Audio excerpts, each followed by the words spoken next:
পৃথিবী সৃষ্টি করলেন আল্লাহ, মানুষ সৃষ্টি করেছেন আল্লাহ, আইন তৈরি করবে তোমার বাবা।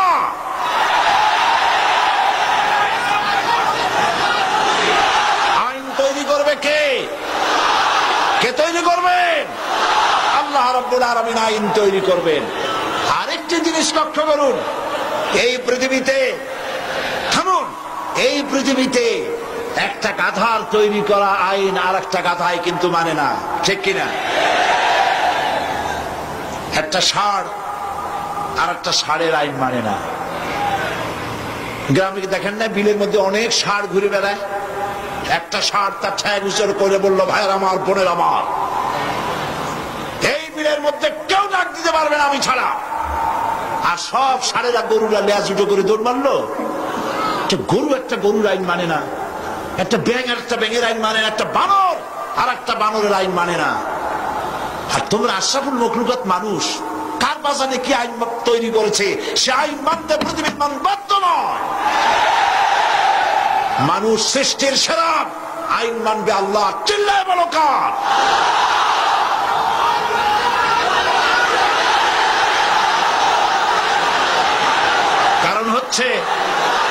কারণ হচ্ছে আল্লাহই জানেন এই পৃথিবীর মানুষের চলার জন্য, বলার জন্য, তার অর্থনীতি, তার সমাজনীতি, তার রাজনীতি কিভাবে চলবে আল্লাহর চাইতে বেশি কেউ ভালো বলতে পারে না। এই জন্য আল্লাহ পাক বলেছেন লা ইলাহা।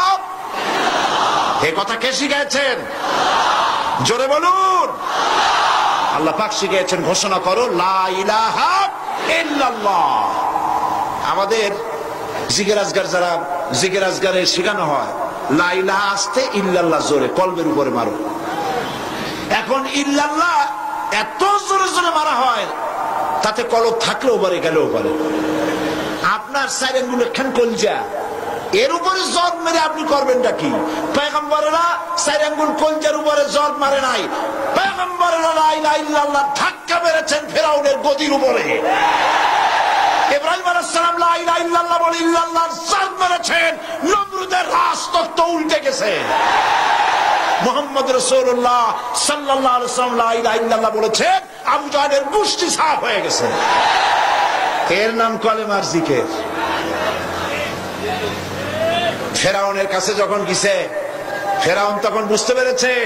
ফেরাউন তখন বলছে, মা আলিমতু লাকুম মিন ইলাহিন গায়রি, আমি তো জানি না আমি ছাড়া আর কোন ইলাহ আছে।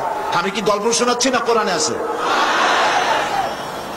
আমি জানি না আমি ছাড়া কোন ইলাহ আছে। তুমি সংযত হও, এই ইলাহের দাওয়াত নিয়ে আর কখনো আসবে না। আবার যদি ইলাহের দাওয়াত নিয়ে আসো, লাআজআলান্নাকা মিনাল মাসজুনিন, আমি তোমাকে কারারুদ্ধ করে রাখবো। ফেরাউনের গোষ্ঠীরা সবসময় জেলের ভয় দেখায়, ঠিক কিনা? কিন্তু মুসারা জেল ভয় পায় না। জেল মুসলমানদের পায়ের জুতা, ফাঁসির মঞ্চ মুসলমানদের গলার জুতার ফিতার মতো, ফাঁসির মঞ্চের গলার দড়ি মুসলমানদের ফুলের মালার মতো। এগুলি কি মুসলমানেরা পরোয়া কোনদিন করে নাই। হযরতে মুসা আলাইহিস সালাম বলছেন, বেটা আমারে তুমি ভয় দেখাও জেলে, তুমি আমারে চেনো নাই। আমি মুসা কালিমুল্লাহ, আল্লাহর সাথে কথা কই, আমি আল্লাহর পয়গম্বর। তোর জেলের পরোয়া আমি করি না।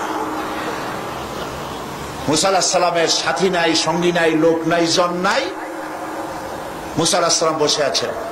আল্লাহ প্রশ্ন করছেন, ওয়ামা তিলকা বিয়ামিনিকা ইয়া মুসা।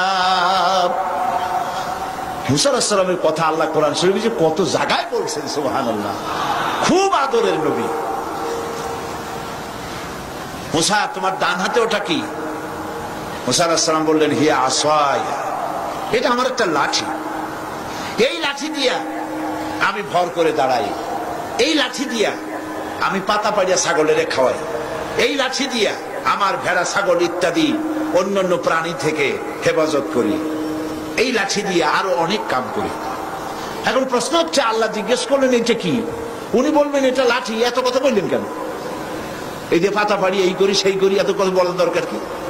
দরকার এই জন্যে মুসা আলাইহিস সালামের সাথে আল্লাহ প্রথম কথা বলতেছেন। মুসা আলাইহিস সালাম চাইলেন এইটা জিজ্ঞেস করে লাঠি বলে যদি ছাড়িয়ে দিই, তাহলে আল্লাহ যদি আর কথা না কয়, একটু কথা লম্বা করি। আল্লাহর সাথে কথা বলার যে মজা, সুবহানাল্লাহ, তিনি লম্বা করলেন। আল্লাহ বললেন, লাঠির যে ফজিলত তুমি বলছো ওইটা আছে, কিন্তু আর একটা জিনিস আছে লাঠির মধ্যে যা তুমি জানো না, তুমি লাঠিটা ফালাই দাও। মুসা আলাইহিস সালাম লাঠি ফালাই দিলেন। লাঠি যখনই ফেললেন, হিয়া হাইয়াতুন তাসআ, বিরাট সাপে পরিণত হয়ে গেল, অজগর হয়ে গেল। মুসা আলাইহিস সালাম ভয় পেয়ে গেলেন। নবী হোক আর যাই হোক, সাপ দেখলে কেনা ভয় পায়? আল্লাহ রাব্বুল আলামিন হযরত মুসা আলাইহিস সালামকে বলে দিলেন, খুযহা ওয়ালা তাখাফ সানুঈদুহা সিরাতাহাল উলা। খুযহা, ধরো, ওয়ালা তাখাফ, ভয় পেও না। আল্লাহ বলছেন ধরো, ভয় পেও না। এখন যদি ভয় পায় তাহলে সর্বনাশ হবে না? সর্বনাশ হয়ে যাবে। যেহেতু আল্লাহ বলেছেন ভয় পাইও না, ধরো। মুসা আলাইহিস সালাম সাপ যতই বড় হোক, আল্লাহ বলছেন ভয় পাইও না, তিনি ভয় পান নাই, ধরেছেন। কি হয়ে গেল? আবার লাঠি হয়ে গেল।